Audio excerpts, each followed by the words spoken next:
Uh, yeah. Yeah. Yeah.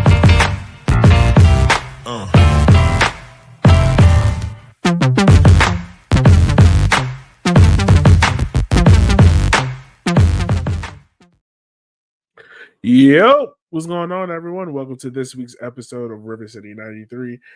I'm your host, as always, Elliot Barr, and is joining me as always is Mr. Matt Myers. And I see we're wearing matching green today. I'm assuming that's because the Ivy. We were both at the Ivy game. The Ivy won 5-0.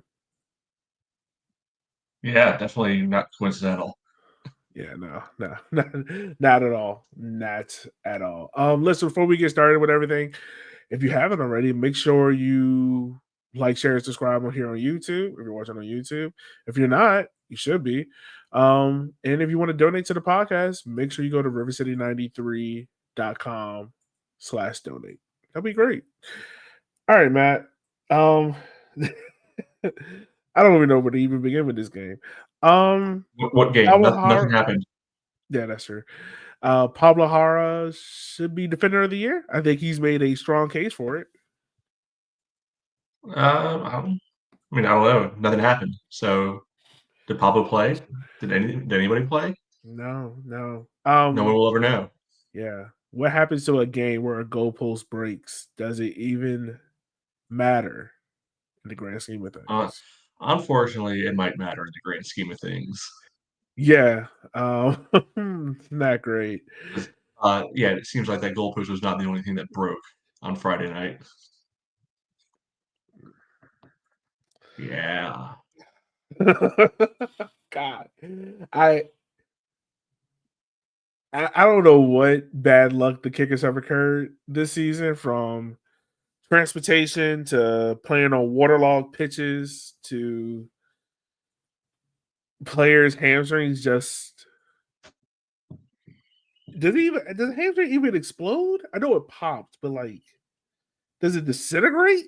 Like, I mean, hopefully it didn't do all that. Hopefully it's, precautionary more than anything else, and then I hope so get in too. for a couple of treatments and it'll turn out to be fine. So I don't know, but Yeah, yeah, not great.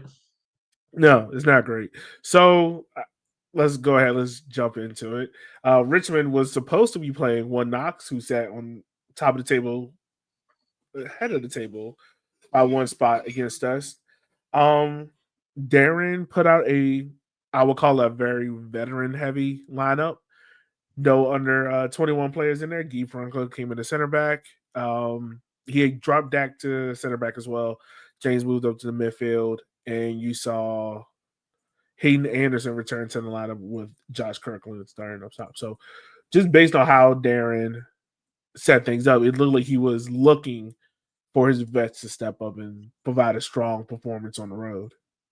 Yeah, it seems that way, and you alluded to it earlier, but uh, the most noteworthy piece of information was Pablo, actually getting Mm-hmm. started his first league start since sometime in the middle of last year.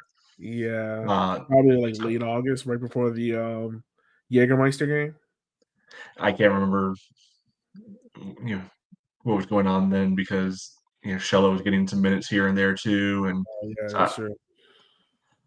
who knows? But he came, he got the call. Maxi came back into the starting lineup. So like you said, it was just almost as old a team as you could have started out there. I think Emmy's probably I guess you put Emmy and Bill Hart in there for Yeah, Kirkland and Hayden. It's probably about as old as you can realistically get with this group. probably so. I think that's yeah, that seems about right. Yeah, that seems about right. I don't think Yeah. anyone else. But yeah, So, but yeah, and then immediately the old men have to hurry up and wait because there's weather delays. yeah. I was on my way to the watch party that was at Triple Cross that got moved because of weather. And then when it said weather delay, I was just like, I'm gonna stay in the house. I'm gonna stay in the house. And I was right, because what was it, like a 30-minute wait? 7 p.m. they start. Yeah, I feel like the And game really started around 7, which is, I think a more normal time to start anyway. yeah, So that piece of it was kind of no big deal. no.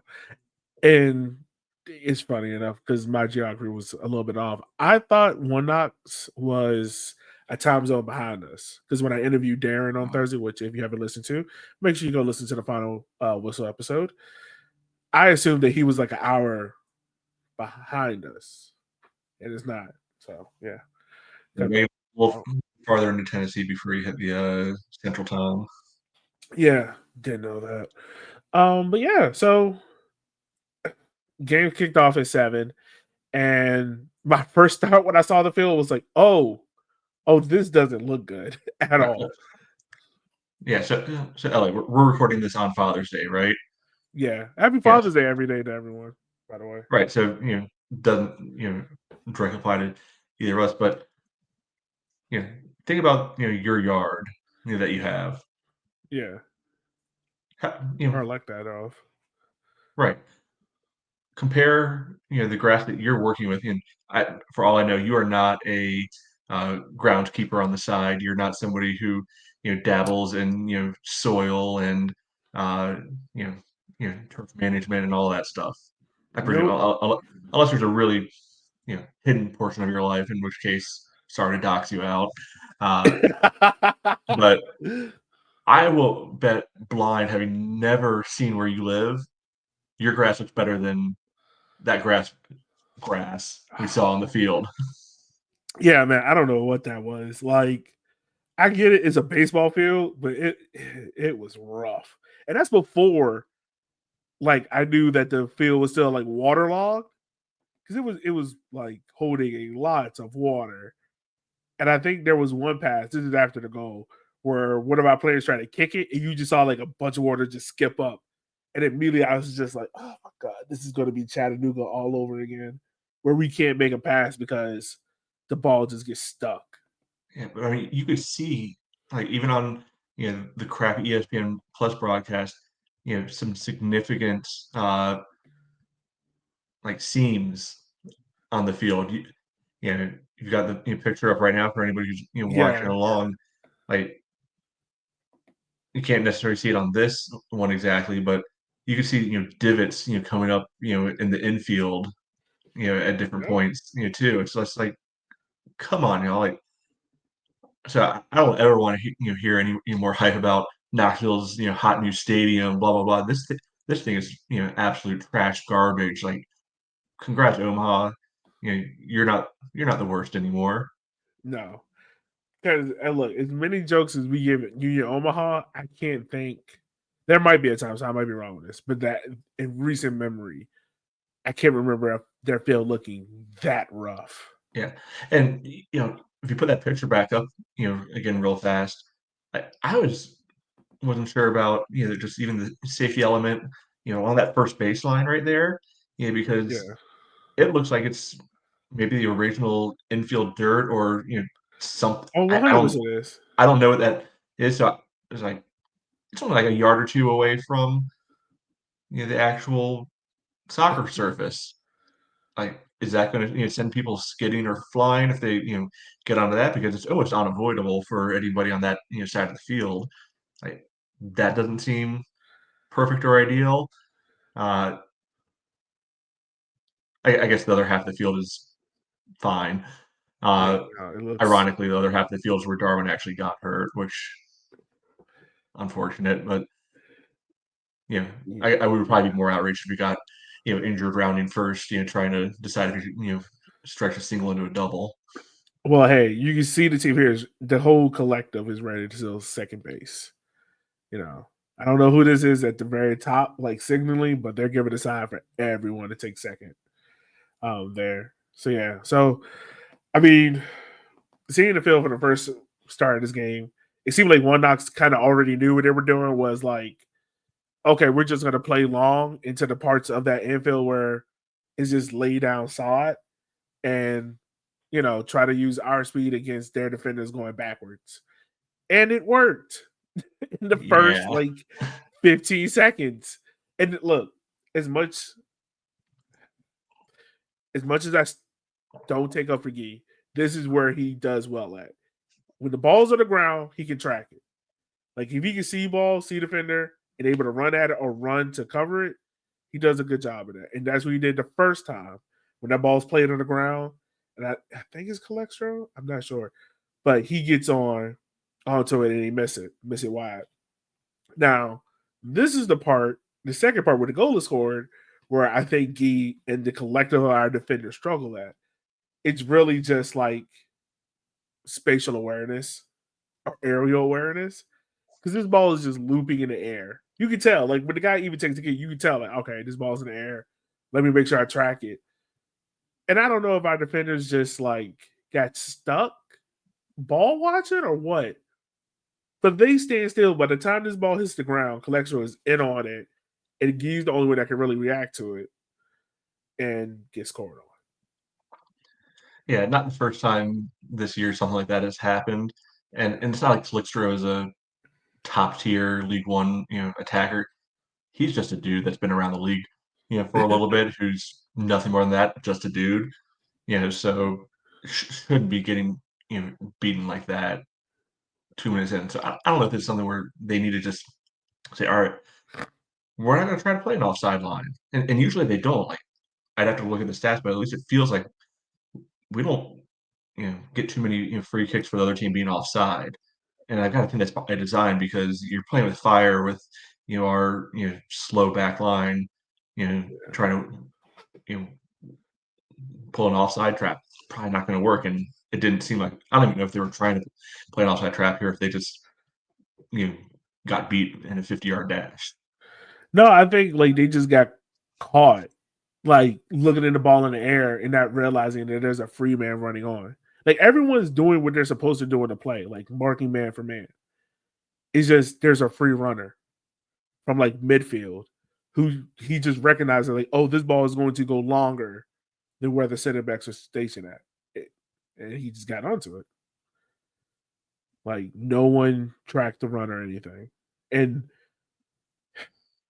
talking to Darren on the show, he made it known, like, they recognize defense as an issue, so they're challenging players to say it. And something that I heard from a lot of people this weekend, Matt, you heard it too, was like they were surprised how honest Darren was talking about like even thinking about dipping into the market and buying another player to come in and challenge these center backs. Because I mean, we've been saying it, I'm pretty sure they've been saying it in their locker room. It hasn't been good enough at all defensively.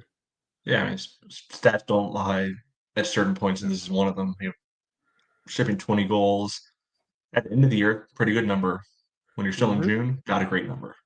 No, not at all. Like something that we definitely need to clean up wholeheartedly. It's not good enough. So yeah, so that was my biggest fear. And then I kind of hate watch the next 10, 15 minutes. Oh no, it didn't even take that long before it to get worse. Because they scored in the second minute, and then what was it, around like the 10th or 11th minute? Darwin, probably did his hamstring. Yeah, was not good. It seemed like it was a 1-on-1 going down the side. And at first, I thought like, oh, he just clipped his hip. So my first initial thought, this is the stage of fear that I went through because it looked like non-contact. So I was like, okay, maybe he clipped his heel. And then when they showed the replay, he pulls up like he got kicked. Like I thought, like popped Achilles at first, and then and this is going to sound bad, but trust me, it makes sense. When I saw him grab the back of his hamstring and try to massage it, I was like, "Whoo, it's just a hammy." Yeah, I mean, I think anybody who's watched any number of different sports is able to pick that out pretty quick. It's like, oh, that's a muscle injury. That's not good. Probably not going to be good. Like it said, hopefully, it was more precautionary. Get him. I don't think we're going to see him this upcoming week at all, but maybe we'll see him again, in July or something, and that could be a win, for us. But there's also the very realistic possibility that might be a while. Yeah, I think best case scenario is if I had to give you a best case, like after the preseason friendly. I mean, midseason friendly with Leganes, and that's being hopeful. Like I'll put it out there, but don't September is probably your best bet, and that doesn't feel great to say. And I've been trying to think about it all day. Who do you put out there on that left-handed side now? I mean, Hayden could be an option. Landon could be an option. Is this the Landon redemption track? Maybe. I mean, you could see if Bill Hart can, play on the left side because he's probably the most like for like player with Darwin that we have. Yeah, be able to crash inside and whatnot to be able to maintain his own dribble. So yeah, maybe that. And you keep Maddie and Hayden and Kirky out on the right to stretch everyone out. But yeah, man, best wishes to Darwin. Trust me, it was that. Besides what we're going to talk about after the goal, this is probably the next most talked about thing at the game yesterday. Like Darwin's, how bad is the injury? So yeah, man, definitely hoping him the best because you need him. So yeah, at that point, already thinking, well, this is going great, fun. Right. It's like, this is turning into hate watch. And then the same player who I just talked about badly then decided to put his whole body on the line on a set piece. And Kyler from the USL show put out a skeet about how Richmond is like one of the best teams at doing a cross and then heading the ball back across goal, and how we've scored a bunch of goals like that. Because who takes the set piece? Is it Nils? Yeah, it's Nils. Pretty sure, yeah. Yeah, he takes the corner. Nils and then Simon heads it back across goal to where Guy, and the ball just seemed like it just hung up in the air for so long until Guy like literally just threw like his entire body at it. And I don't know if he got kicked in the man region or in the stomach, but I thought he was hurt as well. And I was like, oh great, now we're down 2 players, but it's time 1-0. Yeah, and that whole play, I mean, it was so obvious what was going to happen that even the ESPN Plus commentator was able to pick it out before the play started. It was like, oh, Fitch is wide open at the back post. They'll probably try to play it out to him, to get the ball back across the middle. Like when I say wide open, there's nobody even pretending to mark him. No, And not at all. And yeah, I mean, like you were saying, a simple scout, of the Kickers tells you, yeah, they have to go back post and play the ball back across the middle and into the mess, sometimes. Yeah. Like, so, I mean, appreciate it. Thanks for not doing your homework, One Knox. I mean, granted, in the end, didn't matter, didn't happen. But yeah, even sticking with it because the keeper I think gets a hand on Simon's initial cross back and ball, like you're saying, the ball just kind of hangs up in there, and in real time I couldn't tell who it was that crashed and put it in, and I couldn't Yeah. tell where they got hit. I was like, oh great, concussion, is that what we're dealing with here? But eventually, after like what felt like 5 minutes, Guy finally pops up and just runs back to the other side of the field like nothing happened. Yeah, Like, nothing happened. oh, Like totally I didn't fine. just score a goal or anything. Let me just go on, a little jog. Yeah, so I mean it's 1-1 at that point, and then maybe a couple of minutes later we have set a free kick outside of our 18-yard box, which the foul itself I'm not mad at, but I saw it coming a mile away. Like I saw Maxie lining up for that foul. I'm also not convinced that he didn't actually pull out in time and there was a nice little dive there. Maybe so. If it might have been. Might have been. But I mean, what happened next is pure Bizarre. comedic. was I I have never seen a goalpost. And look, Pablo Jara, is he a beefy boy? Yes, he is. Is he beefy enough to break an entire goalpost? I don't think so. I think One Knox just bought the cheapest goalpost they can find and was Hey, like, in fairness, our man's got his dad strength now, so Old man He's leveled up strength. over the last year. Right. Look, Pablo does have that strength probably now. Yeah, no. It took them the whole sequence of them trying to fix the goal is just hilarious. Because the Yeah, groundskeeper coming there tries to like, oh, we can just pull it back in place. Nope. And he almost falls and hurts well, himself. these are just standing there, literally trying to kick the post back into place. It's Yeah. like, oh, let me just, take my heel and just try to like, little love tap it back. It's like, do you think that's going to work? And B, if that does work, what does that say about the quality of stuff you're dealing with? If that's how you're able to fix something. Yeah, no. So the goalposts they had, they didn't even look like mobile goalposts. Like they didn't even look like they were on wheels. They look like, I don't know, high school standard goalposts. So like the ones the kickers have, I know they have slots in the ground where they can, be hoisted up. These ones just look like, I don't know, like they just were. We can Right. definitely tell they were cheap. Right. And okay, I can get past a little bit of the cheapness part of it.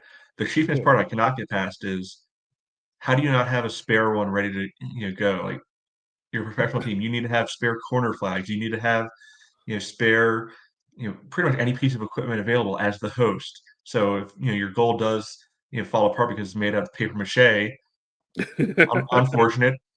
You get the guys to carry another one in real fast, get it set.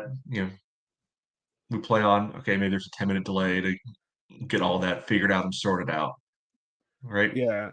The fact that they couldn't get that very very simple thing taken care of makes you question, A, what is the league doing, with all these new stadiums, they're letting in, and these joker franchises, they're letting in because that is awful. It's like how they downgraded, you know, Yeah. maybe they're in a better location to sell tickets, but that field they were on last year, UT Knoxville, decent field. I mean, nobody went to go see him there. That's their problem. You market your team, but to move from that to an absolute garbage, baseball stadium, which I have more to say about that, too, and not even be able to have your equipment ready to go and have equipment that falls apart, that easily, and field that just looks like it's an ACL tear, waiting to happen. Like people don't take lower league American soccer seriously. It's because of absolute trash like this. Yeah. It was a rough watch from the field, from the goalpost. So ref delays the game and delayed. Yeah, to the And point where like, then okay, guys, go back to the locker room because yeah. they can't figure And this that's where I got out. that picture of them sitting up on second base. So they go back to the locker room and then you get the weather delay thing, and then they cancel the game.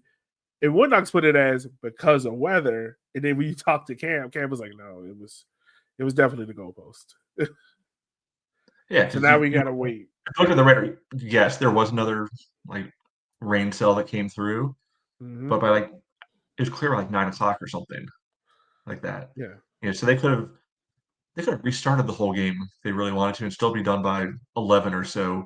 And you Right. can't imagine. I mean, Tennessee, so maybe they'd have some kind of extra crazy like curfew laws or you know stuff like that because Tennessee these days.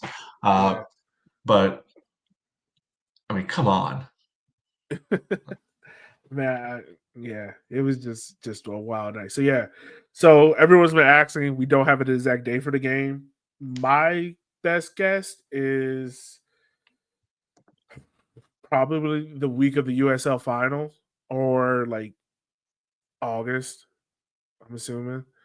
The game will be played in its entirety, so we'll start from the beginning. Neither goals will count.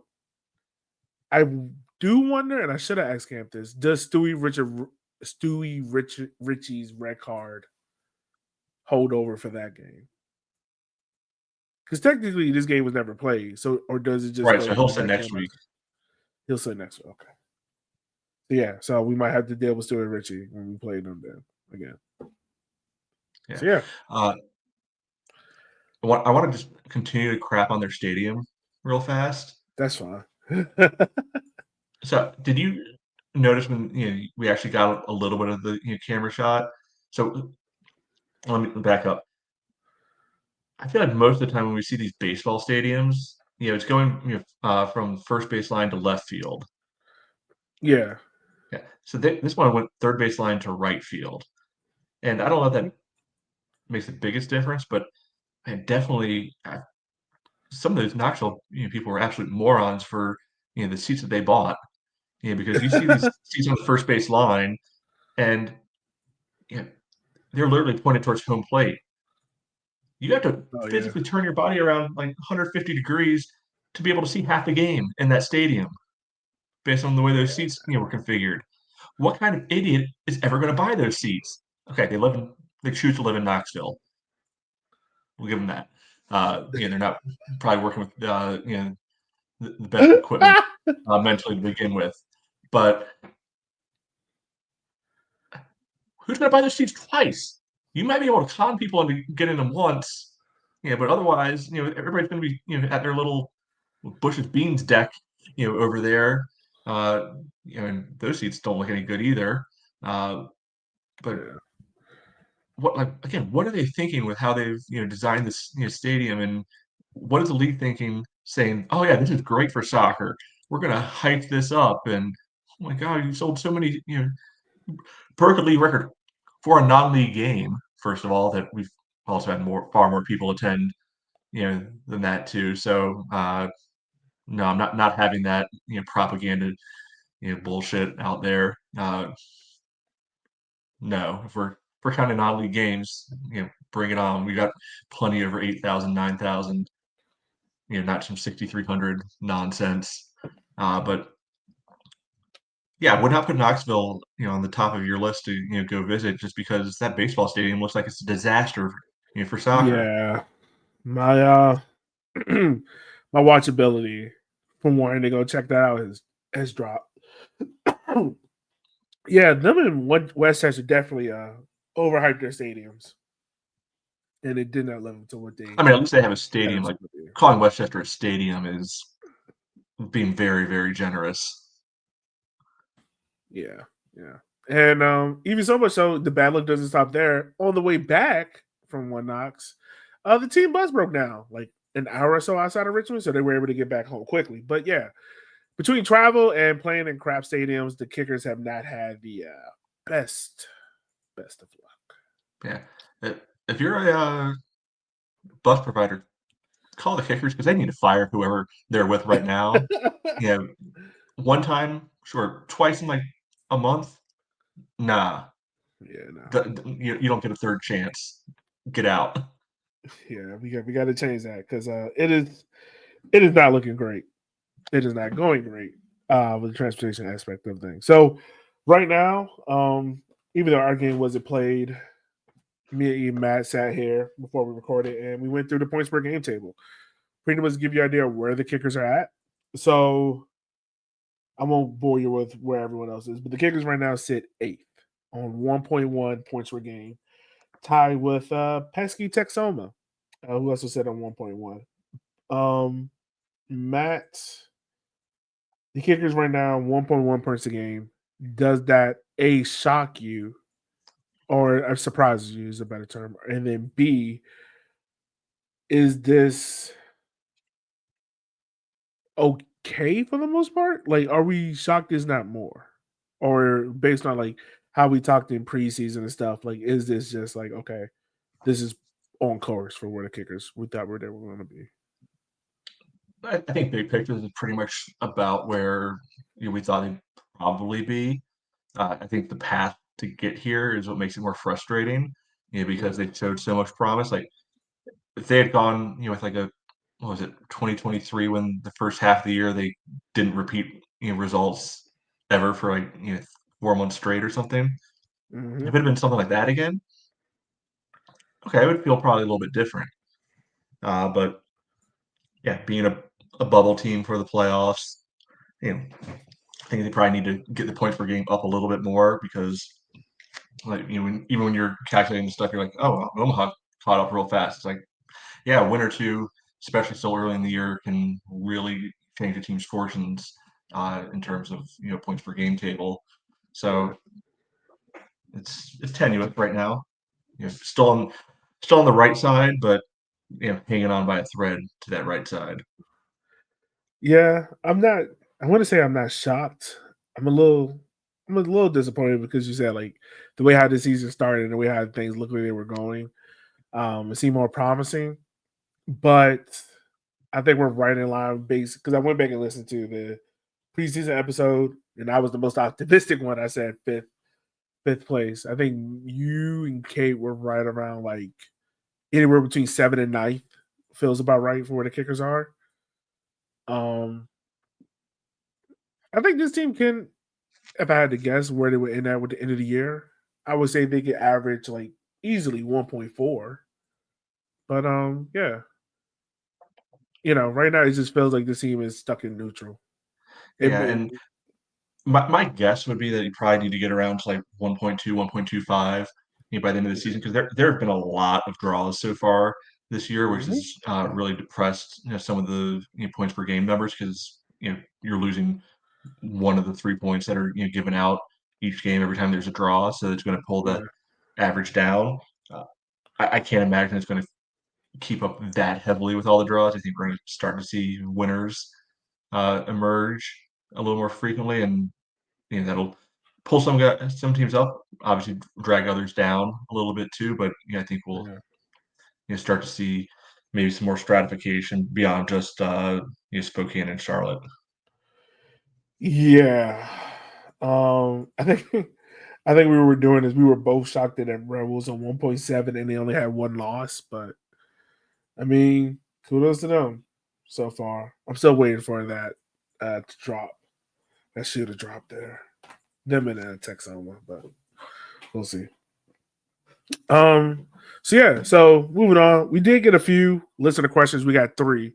So really we did this because we knew we weren't gonna have much to talk about this game. So instead of just doing a quick 20-minute episode, we wanted to give you your regular hour-long podcast, but we wanted to hear from you. So any time you have a thought, question, idea about something, or a topic you want us to discuss, you can email it or DM it to us. You can email it to us at 93rivercity.com at gmail.com. I was going to say .com. Or you can DM it to me on Instagram at rivercity93, and we'll make sure we read it on the podcast. So this first one is from Nick on Instagram. These are good questions. Um, what are your favorite city stadium / kicker moments you have experienced live? So you want to start first, Matt? What is your favorite city stadium or kickers memory you have experienced live, or moment you experienced live? My bad. So I'll give two different ones. For this, for City Stadium specific moment, I think I'm just going to go with like the '95 College Cup overall. So through 1995 through 1998, City Stadium hosted the NCAA College Cup, so basically the Final Four for men's soccer. And that first year, especially, they sold the place out. And when I say sold the place out, all sides of it. Wow. Oh wow. So 22,000 were in there. It helped out a lot that UVA was still good then. So that was the 95 was the first year that they didn't win in like 5 years. Uh, you know, I think Duke knocked them out in the semifinals, if I remember correctly from that one. But I mean, that was just so much fun. I can remember, my dad picking me up because I was in middle school at the time. We left, got to leave school early. We parked. We had to park like over past, the Powhite Extension, that goes Oh wow. northbound, back in some of those Yeah. neighborhoods and walk the whole way, over, from there because it was that crowded, that you know, busy and happening. Fast forward to the '98, version. Uh, Other favorite moment that crowd's a little smaller than the now condensed side was still completely open. Those were where our seats were. So I went with a buddy. We left school early from high school, went to go sign out, for a doctor's appointment. There were probably like 100 other people with doctor's appointment that day signing out. But then I'm getting concessions at one point, and yeah, who do I end up seeing right behind me in line? My algebra teacher, whose class I was supposed to be in at that exact moment. Oh, that's hilarious. Yeah, he was Was it also the hush hush girls. between y'all? No, he was the girls' soccer coach, so he wasn't surprised that I was there, and this is back in like late '90s and everything. So uh, like when the national team or something would have a game that was on uh, something that we didn't get, like he would record them for me and he'd give me the tapes and like be Oh, able to watch them that way. So like we were tight and everything, but it was just kind of funny. It's like, oh hey, what's up? okay. That's hilarious. So that's a fun city stadium memory, like Kickers memory. I assume we're going with like things we experienced in person, not just like watching TV, right? I would say, yeah. The way how I Okay. read it, I think live in person. Yeah, I'm cool with that as an answer. I'll go with like a quick two. There's probably better ones, and I'm just not thinking of them right now. Uh, 2000 first round of the playoffs, go into overtime. Rob scores, a goal overtime game to advance us over, Hampton Roads. So a big rivalry game. Then he literally, you know, does the whole, wall loop of, high fives as his celebration.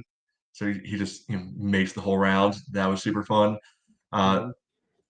other one's actually coincidentally enough, also a Rob, goal. We were playing 2004, 2005, something like that. Puerto Rico Islanders, down 2-1 for most of the game. Rob comes in late. I don't remember what order it happened. Uh, I think first he crosses the ball and Deli heads it in to tie it up, and the other one was Rob just hitting like a 35 yarder. It went pure upper 90. So basically 2 goals in stoppage time, to come back and win 3-2. Oh, shit. Yeah. Man, that's good. There's probably a lot of other good ones, but those are the first ones that came to mind. Yeah. All right. So for me, Rivercity Stadium moment, of course, You got my to say this one, right? engagement. Yeah, Yeah. of course. Look, my wife is sitting right beside me. If I don't say you might not have a podcast anymore. Um, yeah, my engagement, which you can still go watch the game on Walk YouTube. us through this because people might not know the story. All right, yeah. So I think I hit the club up maybe 3 weeks before. And the original plan was for me to dress up as Kickaroo and have Electra come on the field, her do 3 penalty shots, and then for me to take out Kickaroo's head and present her with the ring. That idea got nixed because one, I couldn't fit into Kickaroo. And this is when Kickaroo had slimmed down. If you haven't seen the stages of Kickaroo, I'm pretty sure they're on Blue Sky. I posted them all the time. My favorite one is Blue Roo, by the way. So then it became Well, also you can't traumatize all the kids in there by taking off the Roo hat. yeah, yeah, no. Didn't think about that. So that idea got nixed. So then it became um I would follow her onto the field. She would get chose and we would go onto the field. She'd take 3 finishes, I would do it. So I was like, all right, cool. The funny thing about this game, this is also the New York Red Bulls, but this is the Tyler Adams New York Red Bulls team. Like that, I think this is the year they won USL championship. If I'm not Yeah, I think mistaken. so. They had Aaron Long on Yeah, that team too. Like they had guys. yeah, they did. Like you go back and look at some of the names on that team, you're like, oh, U.S. national team player, U.S. national team player, and whatnot. So got onto the field, and I remember they did purple smoke. I forgot why we did it. Oh, because her favorite color is purple. So when she goes take the penalty shots, her back is towards me. So I get on one knee. You can hear the whole stadium kind of like they get really excited. And I joke with my wife all the time about this. She turns around and she doesn't realize I'm on one knee at this point, but she turns around and looks at me. And all I can hear her say is just me and her. And it's kind of just block all the sound. It's like, don't you embarrass me in front of these people.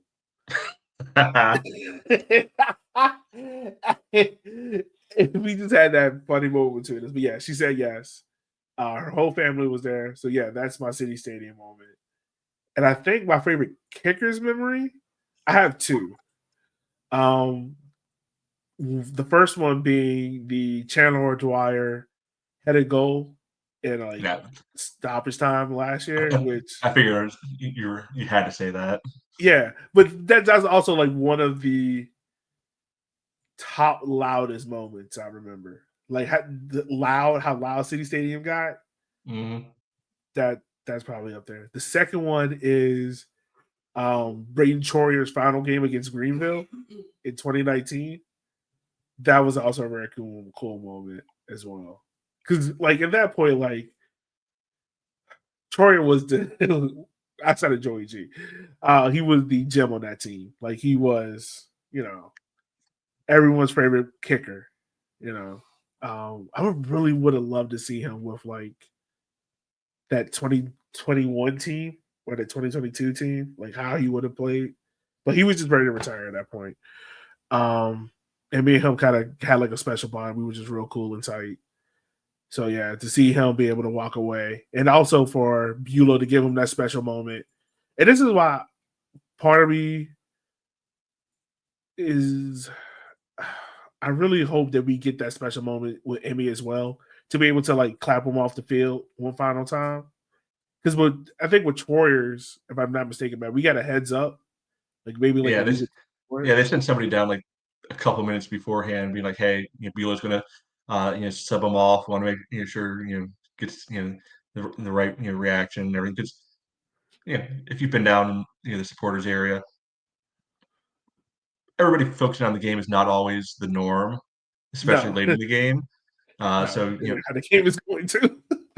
So yeah, yeah, so they weren't sure that, but yeah, even like getting to know like him and everything, because Troyer's story is like amazing. Like I think he's like studying like something like aeroscience or something. Like, I I don't know he remember has anymore. something crazy, but yeah. Um, so yeah, that's my favorite, two of my favorite Kings memory. And then we had another question for Nick. So this is the second one. I think this is another good one as well. It is mostly the opposite of what that one just asked. But what moments have you missed in Kickers history that you wish you had experienced live? So I'll start because Yeah, I think I know what you're going to say, but yeah, if you buy me a minute or two. um, so I became a Kickers fan in 2015. Yeah, 2015. And the last league title or title overall prior to 2022 was 2014, right? Regular season was 2013. 22. Okay, so my fault. I became a fan in 2014. So yeah, I came right after you guys won the regular season title. And I wish I would have been able to experience that. That would have been cool. And then of course, like I wish I would have experienced the US Open Cup win.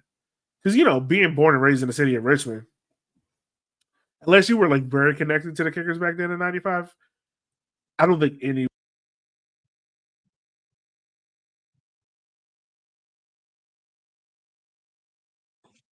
Hmm.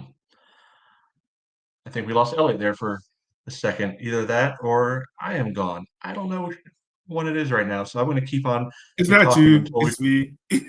All right, very good. So we got rolling stories about power literally just cut for like a split second. But I can still talk to you. So yeah, maybe this is a bad moment.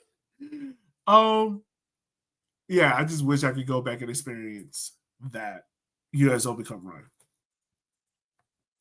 Yeah, I mean, I think it was cool. I was around for that. I was young at the time. 90, I would have been like 12 or something. Yeah, then so probably didn't appreciate it the exact right way. Uh, because when you're younger, you're like, oh, this is going to be normal. This is always, going to happen a lot. Be a regular sort of thing. MLS comes in, that team, disperses. A lot of stuff goes on. Uh, they made it. They got back to the semifinals. 2011. Fortunate enough to go to that as well. Still think, you know, could have happened and been able to push into the final against Darren's beloved Seattle, but didn't quite work out there. So that's a long way of saying I've been around. I've been lucky enough to see a lot of the moments, but I remember back in 2002, specifically. So I'm off at college at this point, and the Kickers are going through the playoffs, and they have Rochester, in the semifinals. So up in Rochester, if I remember correctly, the round before we had knocked out Charleston in the playoffs. Lost. This is back when it was 2 legs, so lost the first leg. Then came back and scored 3 in the first half. To win in the second leg, but that's not the point. Up in Rochester was the big bad of the time. Like they were winning the league pretty much every single year. They were paying guys big money. They were the darlings of lower league soccer. Like think what Louisville's doing right now in the championship, except kind of on steroids. Right? They were that big time.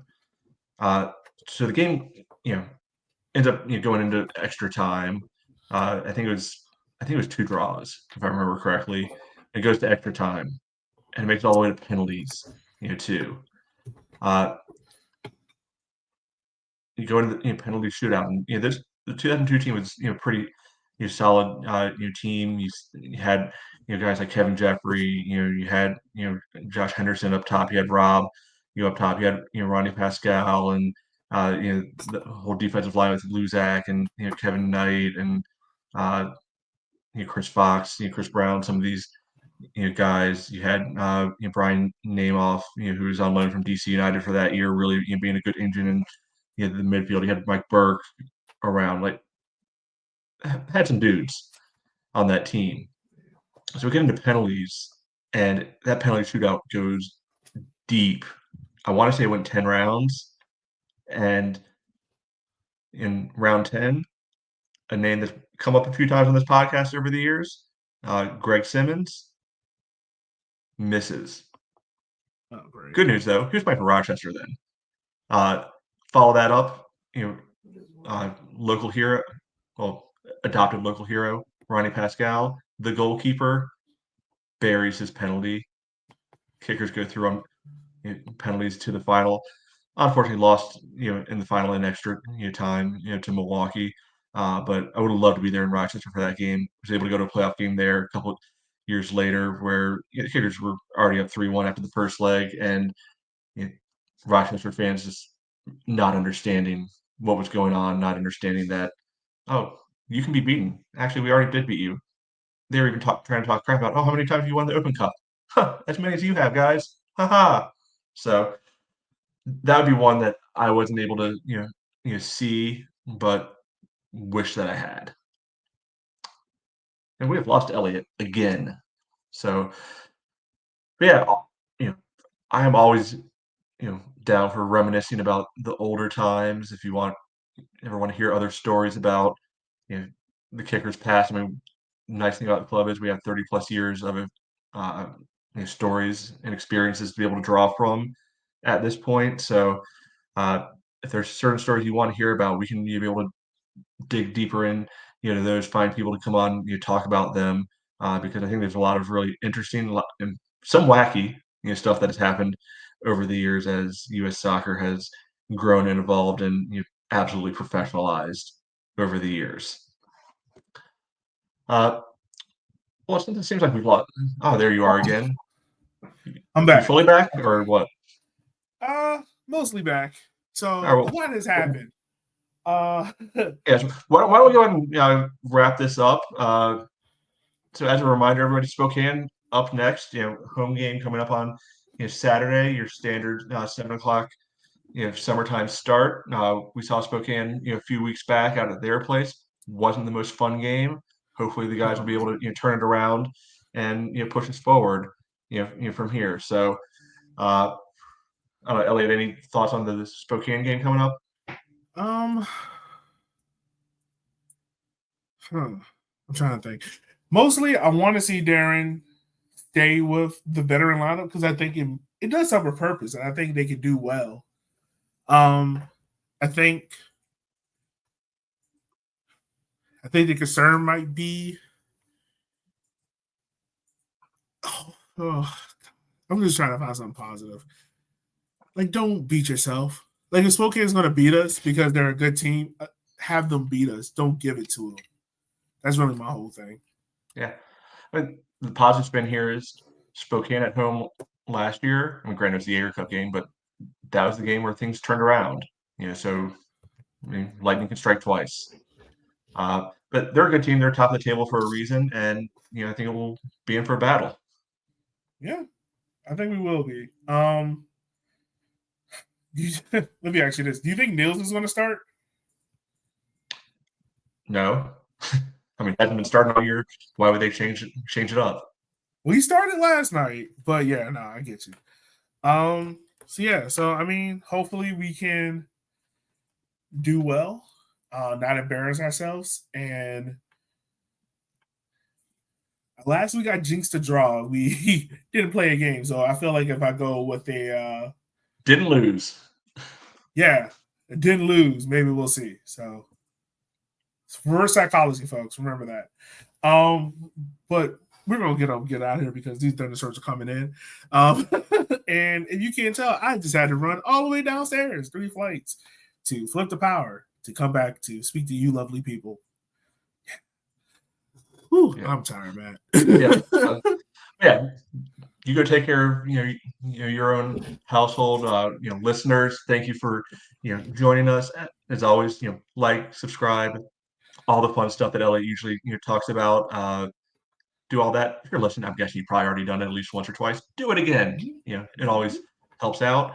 Look forward to seeing everybody out at City Stadium, on Saturday, for big game against top of the table Spokane. And beyond that, Elliot, thanks as always for hosting.